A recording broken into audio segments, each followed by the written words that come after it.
내 나이 이제 70. 자식의 성공을 보는 것만큼 이 늙은 어미의 가슴을 뿌듯하게 채우는 것이 또 있을까요? 혹여 이 이야기를 듣고 계신 제 또래의 어머니들이 계시다면 아마 고개를 끄덕이실 겁니다.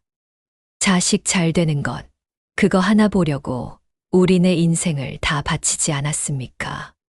하지만 여러분, 만약 그 세상의 전부라 믿었던 자식이 내 목에 비수를 꽂으려 했다는 사실을 알게 된다면 그때는 어찌하시겠습니까? 제 이야기가 누군가에게는 씻을 수 없는 상처의 기록이, 또 다른 누군가에게는 쓰디쓴 교훈이 될지도 모르겠습니다. 부디 제 이야기에 귀 기울여 주시고 주변의 다른 어머님들과도 함께 나누어 주세요. 그리고 채널 구독과 좋아요를 눌러주시면 이 늙은이가 못다 한 이야기를 끝까지 풀어놓는데 큰 힘이 될 겁니다. 그날 제 세상이 송두리째 무너져 내리기 전까지 내 아들 강지우는 제 삶의 이유이자 찬란한 태양이었습니다.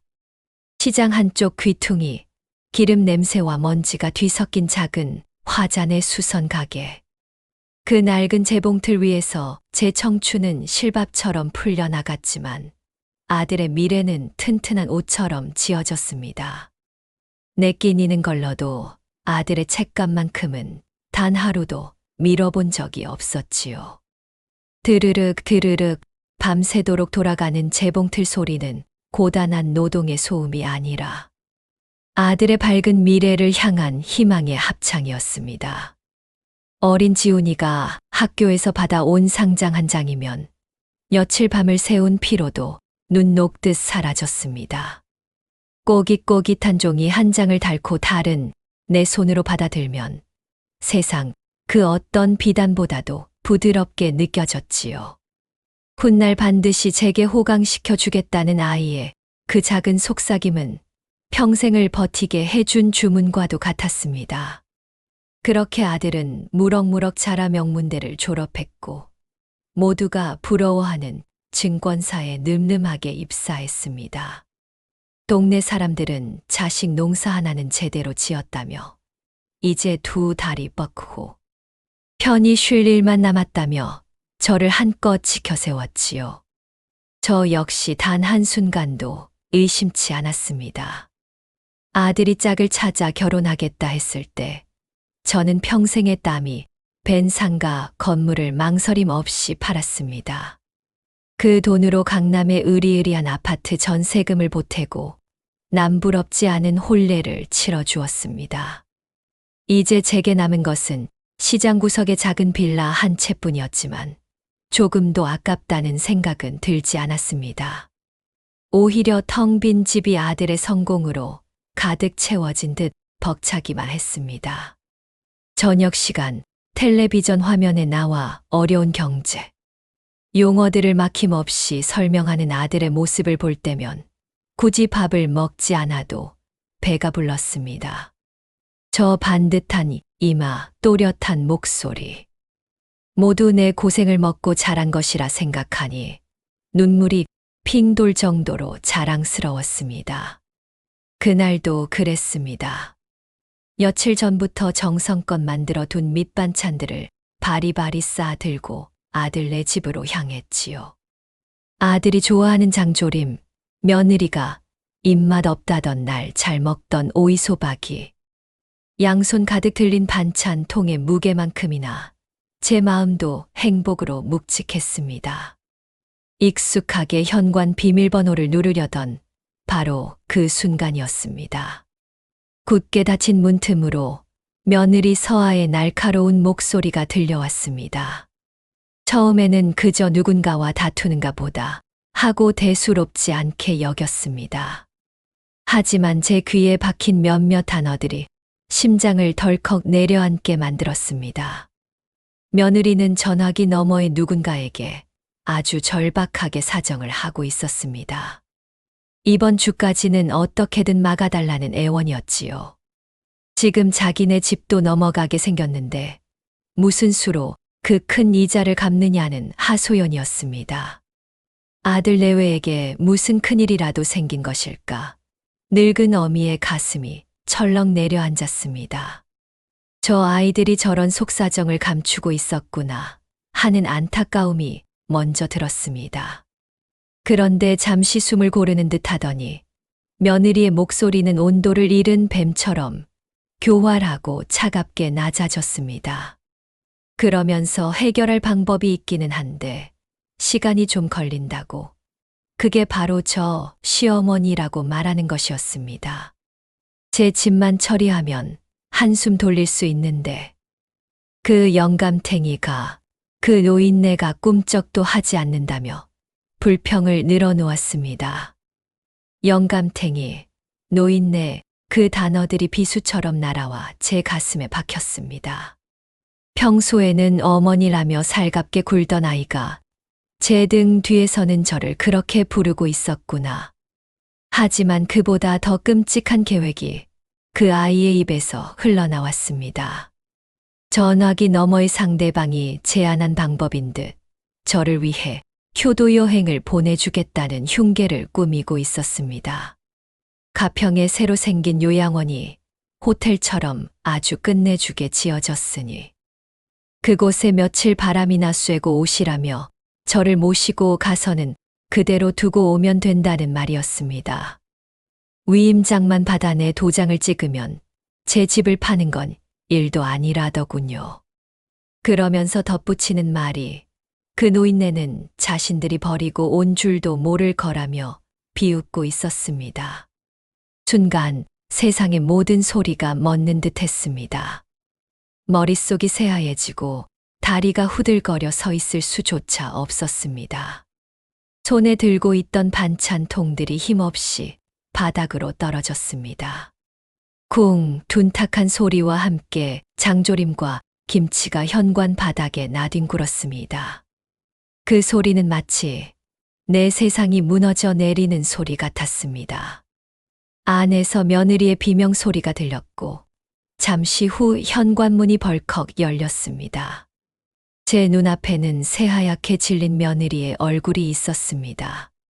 저를 발견한 그 아이의 눈동자가 지진이라도 난 듯 흔들리고 있었습니다. 아무 말도 할 수 없었습니다. 그저 처참하게 널브러진 음식들과 공포에 질린 며느리의 얼굴을 번갈아 볼 뿐이었습니다. 그날 저녁 퇴근한 아들 지훈이가 집으로 찾아왔습니다. 며느리에게 자초지종을 들었을 테지요. 그 아이는 제 앞에 털썩 무릎이라도 꿇을 기세로 고개를 조아렸습니다. 그러고는 모든 것이 오해라고 제가 잘못 들은 것이라고 변명하기 시작했습니다. 아내는 요즘 스트레스가 너무 많아 신경이 곤두서 있었고 그저 친구와 통화하며 신세 한탄을 한 것뿐이라는 말이었습니다. 저희가 어떻게 어머니 집을 가지고 그런 무서운 생각을 하겠느냐며 제 손을 붙잡고 하소연했습니다. 아들의 목소리는 한없이 다정하고 부드러웠습니다. 제가 평생을 믿고 의지해온 바로 그 아들의 목소리였습니다. 그 목소리를 듣고 있자니 낮에 들었던 끔찍한 대화가 정말 한낮의 악몽이었던 것처럼 아득해졌습니다.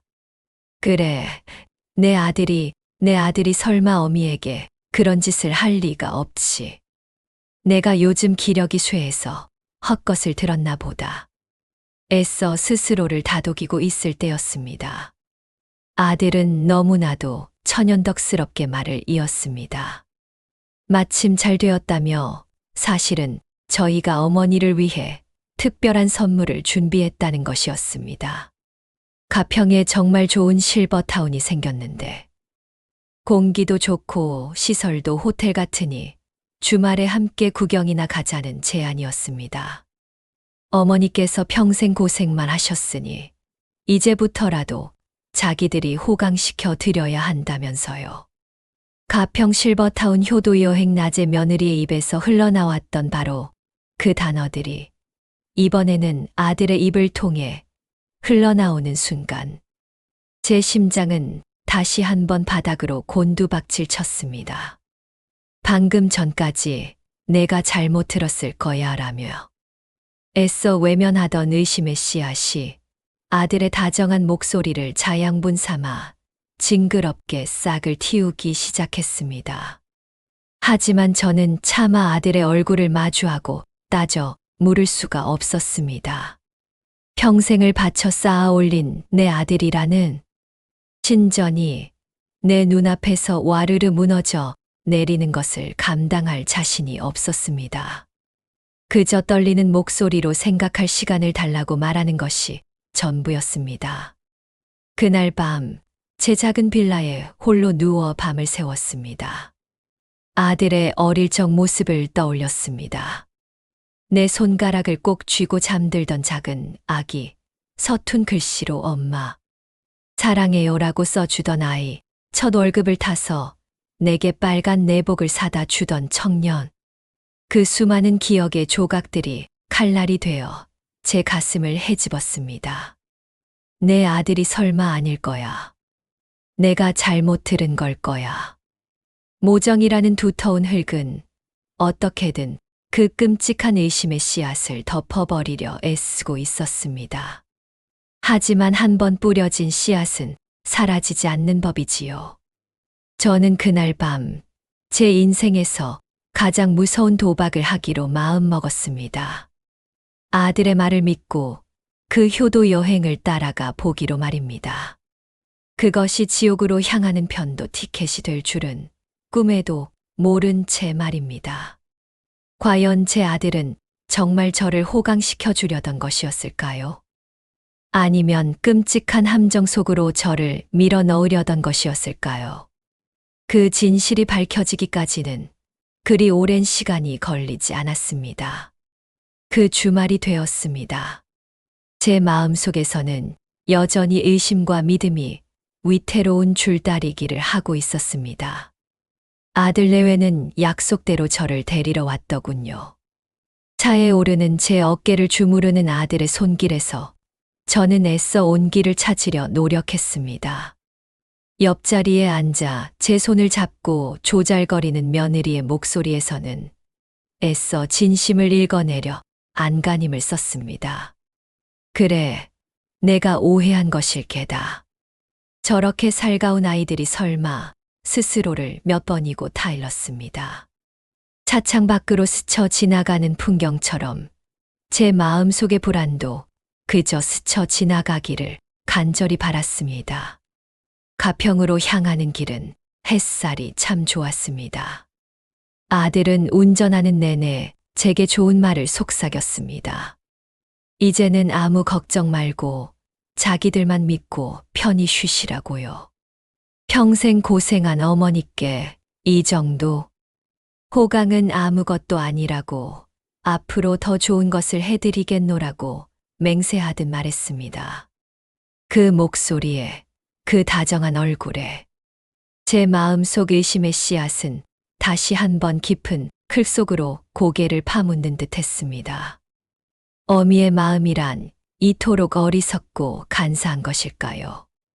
아들의 말 한마디에 천국과 지옥을 오가는 신락 같은 희망에 매달리는 가련한 마음 말입니다. 얼마나 달렸을까? 눈부신 북한강이 한눈에 내려다 보이는 언덕 위에 그림 같은 건물이 서 있었습니다. 며느리의 말대로 그곳은 요양원이라기보다는 고급 호텔에 가까웠습니다. 잘 가꿔진 정원과 반짝이는 통유리창, 로비에서 흘러나오는 은은한 클래식 음악까지. 모든 것이 완벽해서 오히려 비현실적으로 느껴질 정도였습니다. 그곳에 발을 들이는 순간 저는 제 어리석은 의심을 자책하기 시작했습니다. 이런 곳을 제게 보여주려고 그 먼 길을 달려온 아이들을 제가 감히 의심했던 겁니다. 미안함과 고마움이 뒤섞여 가슴이 벅차올랐습니다. 상담실장이라는 단정한 차림의 여자가 나와 저희를 맞았습니다. 그녀는 시종일관 부드러운 미소를 지으며 시설 곳곳을 안내했습니다.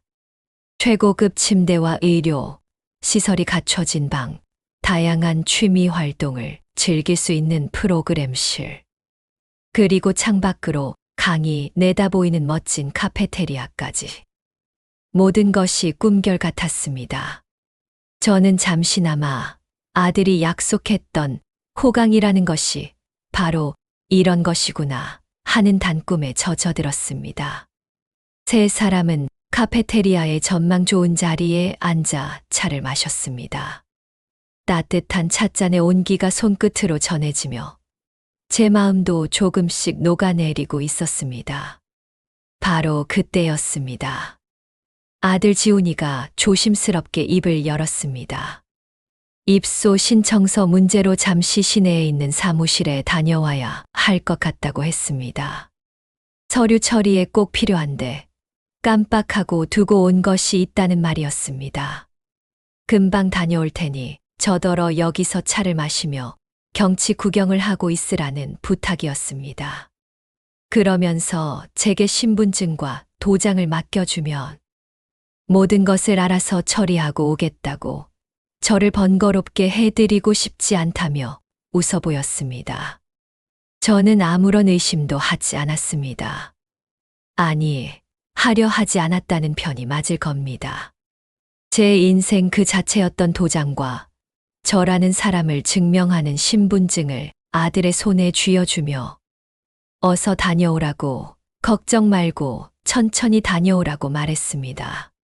그것이 제 마지막 말이 될 줄은, 그것이 어미와 자식으로서 나누는 마지막 신뢰의 순간이 될 줄은 꿈에도 몰랐습니다. 아들 내외가 떠나고 저는 한동안 창밖을 바라보며 행복한 상상에 잠겼습니다. 저 강물처럼 평온한 노후를 보낼 수 있겠구나. 저 햇살처럼 따뜻한 보살핌을 받을 수 있겠구나. 고맙다, 아들아. 고맙다, 새아가. 속으로 몇 번이고 되뇌었습니다. 1시간이 지났습니다. 카페테리아에 있던 사람들이 하나둘 자리를 떴지만 저는 꿋꿋이 앉아 있었습니다. 길이 막히는 것이겠지 생각했습니다. 2시간이 지났습니다. 해가 서서히 기울기 시작하고 제 마음에도 불안의 그림자가 드리워졌습니다. 아들의 핸드폰에 전화를 걸어보았지만 차갑게 꺼져 있다는 안내 음성만 흘러나올 뿐이었습니다.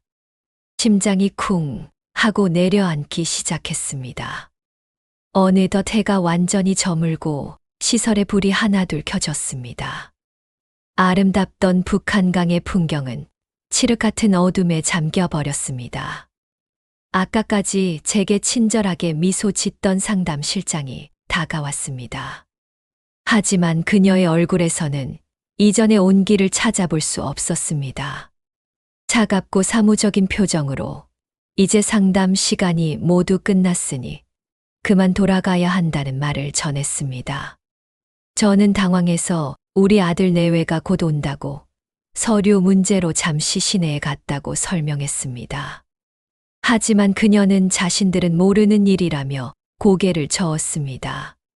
오늘 제 이름으로 상담 예약만 되어 있었을 뿐 입소 예약은 없었다는 것이었습니다. 영업이 끝났으니 어서 나가달라는 그녀의 목소리는 얼음장처럼 차가웠습니다.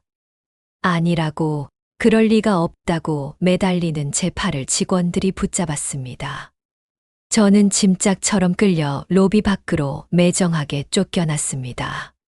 쾅 하고 닫히는 유리문 너머로 방금 전까지 제게 천국을 약속했던 그 화려한 공간의 불빛이 아득하게 멀어졌습니다.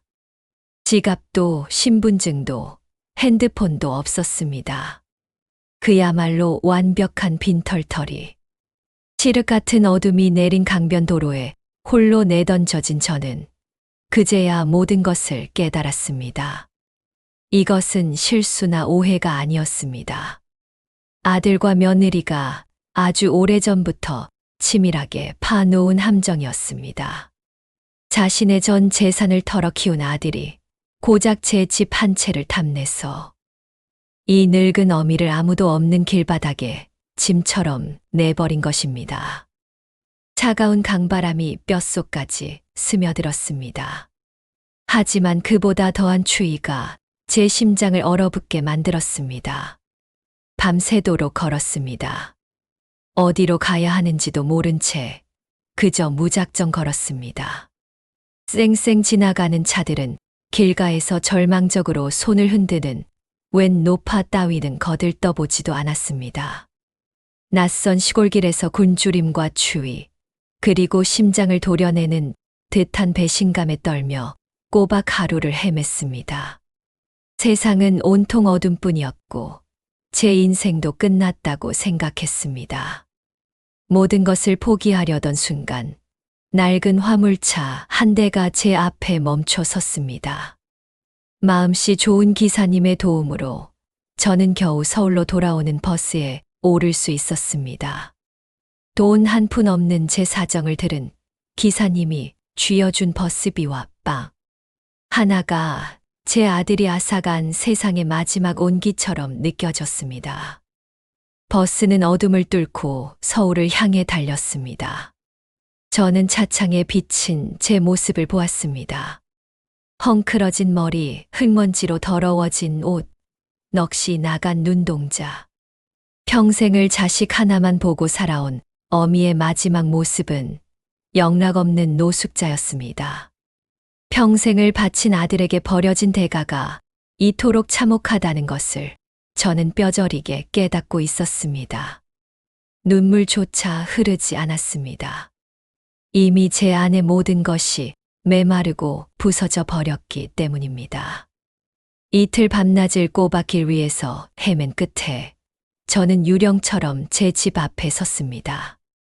온몸에 뼈마디는 비명을 질렀고 백가죽은 등에 달라붙었지만 아무것도 느껴지지 않았습니다. 지옥을 한 바퀴 돌아온 사람에게 허기나 고통은 사치일 뿐이었지요. 육신은 이미 제 것이 아닌 듯 텅 비어버렸고 오직 아들에 대한 배신감만이 제 영혼을 붙들고 있었습니다. 주머니를 뒤져 겨우 열쇠를 찾아 들었지만 차가운 쇳덩이의 감촉이 낯설게만 느껴졌습니다. 여기가 정말 내 집이 맞나? 내가 돌아올 곳이 아직 남아있기는 한 건가? 현관문에는 붉은 글씨로 쓰인 종이 한 장이 붙어 있었습니다. 금매. 그 두 글자가 제 눈을 사정없이 후벼 팠습니다. 늙은 어미를 길바닥에 버려두고 온 그 순간부터 내 아들은 한시가 급하게 이 집을 팔아치우려 했던 겁니다. 제 심장이 쿵 하고 한 번 더 바닥으로 떨어졌습니다. 떨리는 손으로 우편함을 열었습니다. 안에는 법원에서 온 딱딱한 봉투 하나가 저를 기다리고 있었습니다. 부동산 처분 금지 가처분 신청에 대한 안내장. 어려운 법률 용어는 전부 이해할 수 없었지만 그 의미는 뼈아프게 다가왔습니다. 이미 내 집은 내가 모르는 사이 다른 사람들에게 팔려가기 위한 모든 절차를 밟고 있었던 것입니다. 비틀거리며 문을 열고 안으로 들어섰습니다. 집안의 공기는 이상하리만치 고요했습니다. 모든 것이 제자리에 있었지만 이 집의 온기는 이미 사라져 버린 듯 싸늘했습니다. 마치 아무도 살지 않는 빈집처럼 제 숨소리마저 낯설게 울렸습니다. 식탁 위에 덩그러니 놓여있는 종이 한 장이 눈에 들어왔습니다. 아마도 아들 녀석이 서류 가방에서 흘리고 간 모양이었습니다. 저는 홀린 듯 그 종이로 다가갔습니다. 그것은 대부업체 채무 확인서였습니다. 그 위에는 제 아들 강지훈의 이름이 선명하게 박혀 있었습니다. 그리고 그 옆에는 제가 평생을 벌어도 다 만져보지 못할 수억 원에 달하는 빚의 액수가 적혀 있었습니다. 사유는 주식 투자 실패. 상환 마감일은 바로 다음 주로 제 숨통을 끊어놓을 듯 바짝 다가와 있었습니다. 그 순간 흩어져 있던 모든 조각들이 하나의 끔찍한 그림으로 맞춰졌습니다. 며느리가 전화기 너머로 절규하던 이유, 저를 영감탱이라 부르며 제 집을 탐내던 이유, 아들이 그토시록 다정한 얼굴로 저를 기만했던 이유, 모든 것이 이 종이 한 장으로 설명되었습니다. 호강도 효도도 아니었습니다. 그저 자신들의 빚을 갚기 위해 이 늙은 어미와 어미의 마지막 남은 집을 제물로 바치려 했던 것입니다. 아들의 성공은 신기루였고 아들의 효심은 연극이었습니다. 제 인생 전부가 거대한 사기극의 일부가 되어버린 순간이었습니다. 바로 그때였습니다. 제 머릿속에서 무언가 툭 하고 끊어지는 소리가 들렸습니다. 평생 아들을 향해 이어져 있던 즐기고도 즐겼던 모정의 끈이 마침내 끊어져 버린 것입니다. 아들에 대한 사랑, 연민, 일말의 희망이 있던 자리에 차갑고 단단한 증오가 얼음처럼 들어찼습니다. 더 이상 눈물은 흐르지 않았습니다. 슬픔이라는 감정조차 사치였습니다. 대신 심장이 강철처럼 차갑게 식으며 정신이 칼날처럼 날카로워졌습니다. 평생을 자식밖에 모르고 바보처럼 당하고만 살았던 이화자는 바로 그 순간 죽었습니다. 이제 복수의 화신이 되어 다시 태어날 시간이었습니다. 저는 그 채무 확인서를 손에 쥔 채 거울 앞에 섰습니다. 이틀을 굶고 헤맨 몰골은 말이 아니었습니다. 산송장이나 다름없는 모습이었지요. 하지만 거울 속에 비친 제 눈빛은 달랐습니다. 그 눈은 더 이상 슬픔에 젖어 있지 않았습니다. 모든 것을 불태워 버릴 듯한 분노와 결의가 이글이글 타오르고 있었습니다. 저는 거울 속의 나 자신에게 그리고 이 지독한 세상을 향해 나지막이 선언했습니다. 강지훈, 윤서아, 너희는 어미를 버린 것이 아니다. 너희 자신의 인생을 내다 버린 것이다. 내가 평생 모은 피와 땀의 대가가 고작 너희의 빚잔치에 쓰일 수는 없지. 좋다. 너희가 그토록 원했던 그 돈 때문에 평생 피눈물을 흘리며 후회하게 만들어 주마. 너희가 나를 버렸던 그 외롭고 칠흑 갔던 길 위에서 너희는 평생을 헤매게 될 것이다. 내가 겪은 고통의 1000배, 10,000배를 돌려받기 전까지는 이 싸움은 결코 끝나지 않을 것이다. 굳은 결심과 함께 저는 수화기를 들었습니다. 손끝의 떨림은 완전히 멈춰 있었습니다. 제가 전화를 건 곳은 아들이나 경찰서가 아니었습니다. 그런 어리석은 짓은 하지 않을 겁니다. 제가 찾은 사람은 지금으로부터 30년도 더 지난 옛날 제가 시장에서 수선 가게를 할 때 바로 옆집에서 국밥집을 하던 동생의 아들이었습니다. 코를 훌쩍이며 제게 반찬 투정을 하던 그 어린아이가 지금은 대한민국을 떠들썩하게 만드는 악명 높은 경제, 범죄 전문 기자가 되어 있었습니다.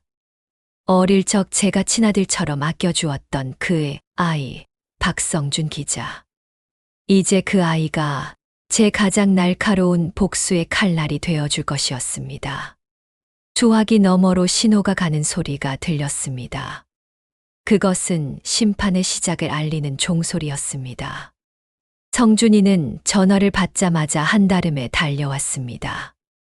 30년의 세월이 흘렀지만 그 아이의 눈빛은 어릴 적 제가 기억하던 그대로였습니다.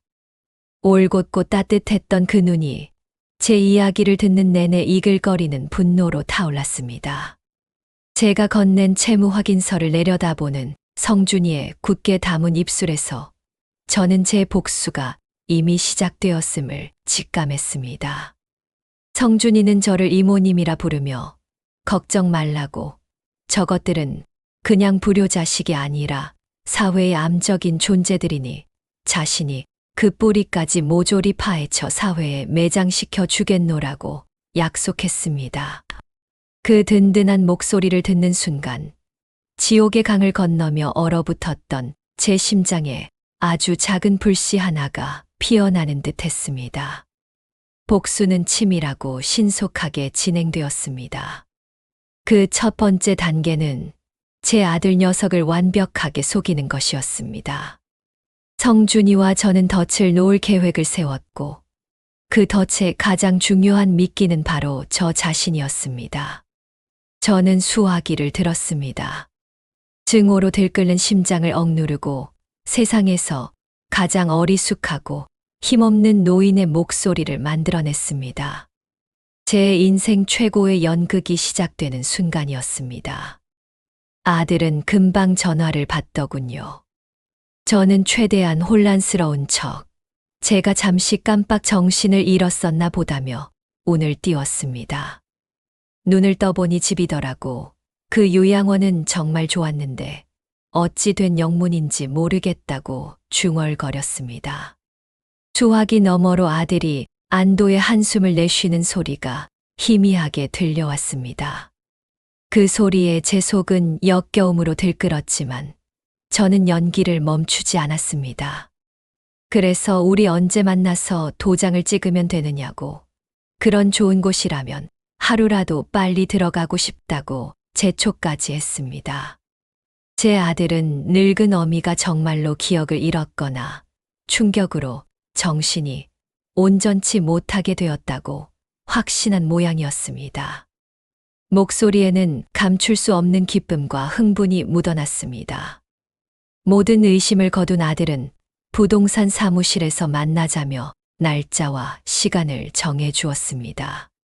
전화를 끊는 순간 저는 입을 틀어 막았습니다. 헛구역질이 치밀어 올랐습니다. 제 아들이 제 배로 낳은 자식이 어미의 불행을 이토록 기뻐할 수 있다는 사실이 다시 한번 제 가슴을 도려냈습니다. 하지만 이내 마음을 다잡았습니다.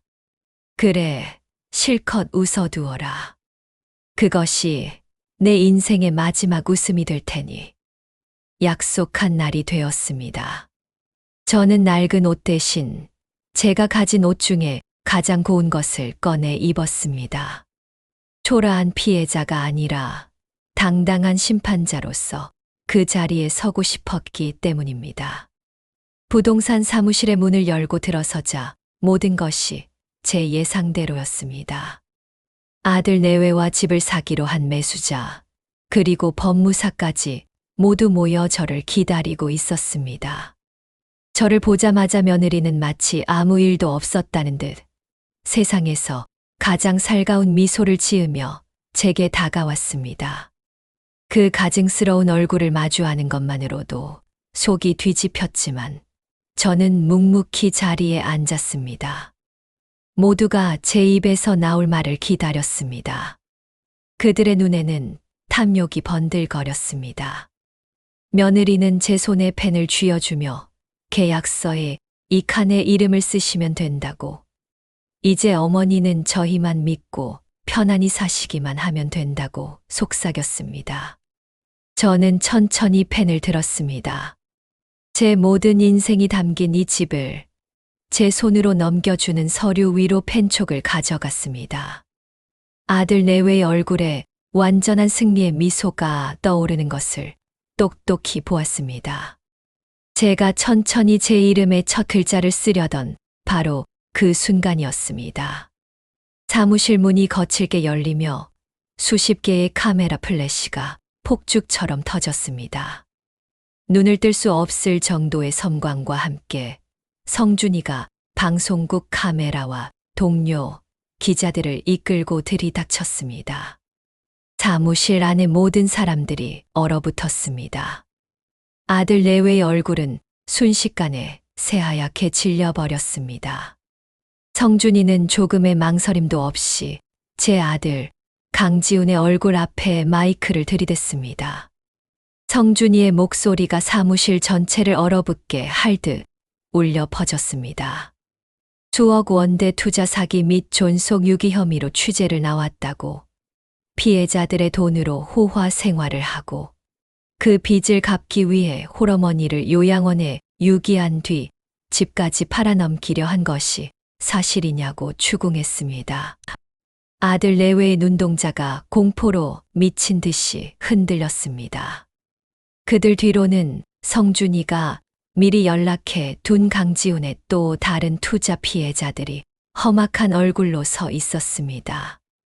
성준이는 제 아들이 흘리고 간 채무 확인서와 저를 요양원에 버려두고 떠나는 모습이 고스란히 담긴 CCTV 영상, 그리고 그가 저지른 온갖 투자 사기 증거들을 모든 사람의 눈앞에 펼쳐 보였습니다.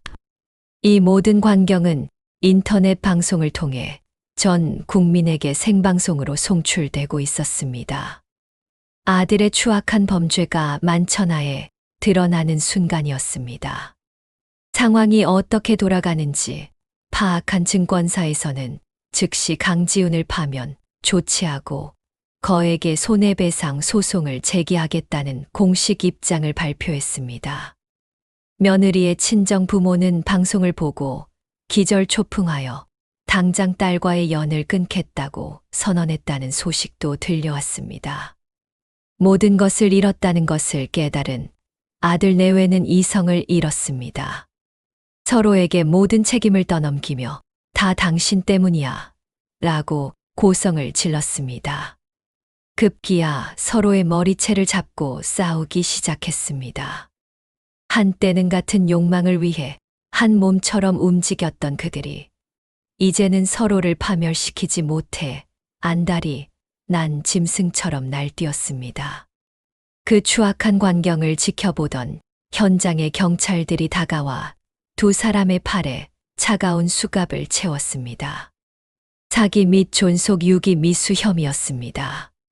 저는 그 모든 광경을 처음부터 끝까지 얼음처럼 차가운 눈으로 미동도 없이 지켜보고 있었습니다. 눈물도 동정도 연민도 없었습니다.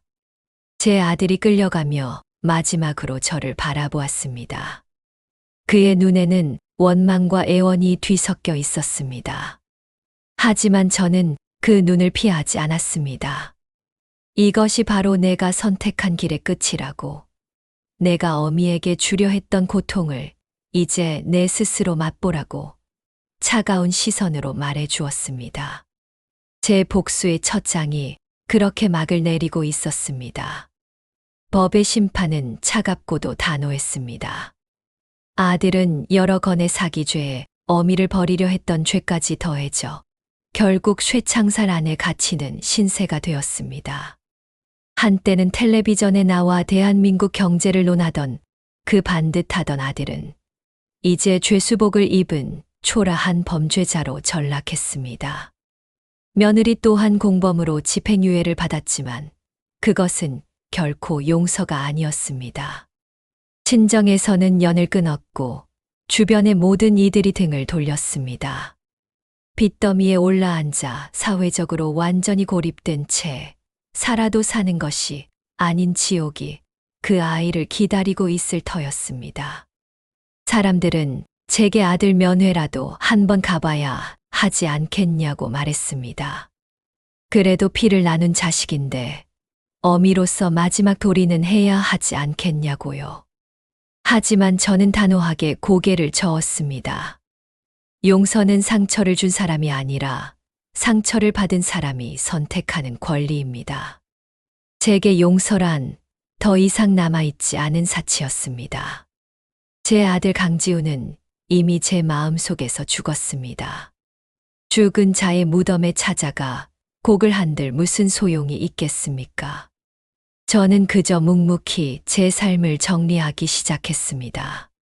가장 먼저 한 일은 아들과의 기억이 덕지덕지 묻어있는 그 빌라를 처분한 것이었습니다. 그 집의 벽지 한 장, 바닥 한 뼘마다 제 희생과 아들의 거짓이 스며 있는 것 같아 숨을 쉴 수가 없었습니다. 집을 정리하며 아들의 어릴 적 물건들을 하나씩 버렸습니다. 낡은 앨범 속에서 해맑게 웃고 있는 아이의 사진을 꺼내 한참을 들여다보았습니다. 이 아이는 도대체 어디로 사라져 버린 걸까? 이 아이가 자라 어떻게 그런 괴물이 될 수 있었을까? 하지만 답 없는 질문에 더 이상 매달리지 않았습니다. 저는 그 사진을 조용히 쓰레기통에 버렸습니다. 과거와의 완전한 작별이었습니다. 저는 집을 판 돈으로 평생을 일했던 낡은 시장 근처의 작은 건물을 하나 샀습니다. 제 젊음과 땀이 고스란히 밴 그곳으로 다시 돌아온 것입니다. 저는 건물 1층에 화잔의 사랑방이라는 작은 간판을 내걸었습니다. 그곳은 저처럼 세상에 홀로 남겨진 노인들을 위한 무료 쉼터이자 제가 다시 수선 일을 하며 세상과 소통하는 새로운 일터였습니다. 처음에는 쭈뼛거리며 들어오던 어르신들이 이제는 제 사랑방의 주인이 되었습니다. 함께 밥을 짓고 텔레비전을 보며 웃고 서로의 아픈 상처를 보듬어 주었습니다. 저는 다시 재봉틀 앞에 앉았습니다. 하지만 이제 제 바느질은 한 사람의 성공을 위한 희생이 아니었습니다. 이웃의 해진 옷을 무료로 꿰매주고 그 대가로 따뜻한 미소와 고맙다는 말을 돌려받는 기쁨의 노동이었습니다. 드르륵 드르륵 재봉틀 소리는 제 사랑방을 채우는 사람들의 웃음소리와 어우러져 제 삶의 새로운 배경음악이 되었습니다. 아들 하나만 보고 살아왔던 제 좁은 세상에서 벗어나자 세상에는 따뜻한 사람들이 훨씬 더 많다는 것을 깨달았습니다. 우리는 서로에게 새로운 가족이 되어 주었습니다. 자식에게 받은 상처를 이야기하며 함께 울어주고 손주 자랑에 함께 웃어주며 우리는 서로의 외로움을 기워나갔습니다. 화잔의 사랑방은 언제나 사람들의 온기로 가득 찼고 제 얼굴에서는 과거의 그늘을 찾아볼 수 없게 되었습니다. 어느 해맑은 오후였습니다. 저는 사랑방 평상에 앉아 새로 온 할머니의 해진 스웨터를 꿰매고 있었습니다. 창문으로 들어오는 햇살은 따스했고 귓가에는 라디오 소리가 정겹게 흘렀습니다. 바로 그때 라디오에서 짧은 뉴스가 흘러나왔습니다. 한때 잘 나가던 펀드 매니저였던 어떤 이가 교도소에서 다른 재소자들을 상대로 또다시 사기를 치다 적발되었다는 소식이었습니다. 아나운서는 그 사람의 이름을 말하지 않았지만 저는 그가 누구인지 알 수 있었습니다. 하지만 제 손은 멈추지 않았습니다. 심장은 미동도 하지 않았습니다. 그저 묵묵히 바느질만 할 뿐이었습니다. 그는 이제 더 이상 제 아들이 아니라 세상의 수많은 범죄자 중 한 명일 뿐이었습니다. 저는 창밖을 보았습니다. 저를 버렸던 아들을 떠올리는 대신 오늘 저녁 사랑방 식구들과 함께 먹을 따뜻한 저녁 메뉴를 고민했습니다.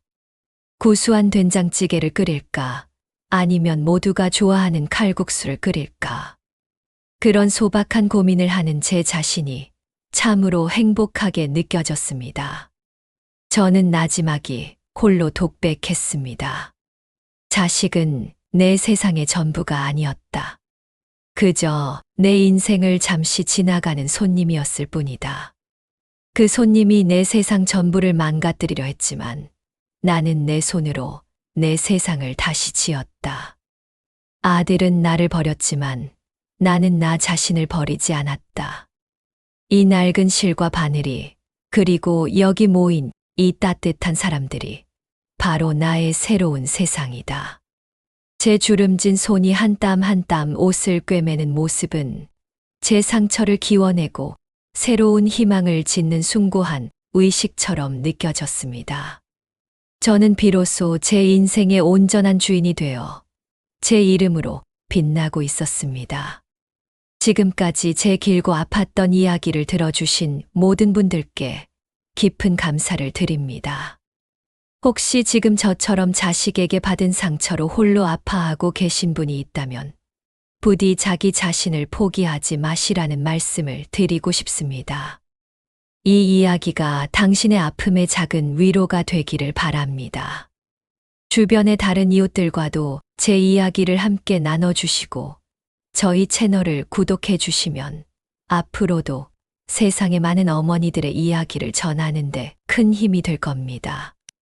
모두 부디 행복하십시오.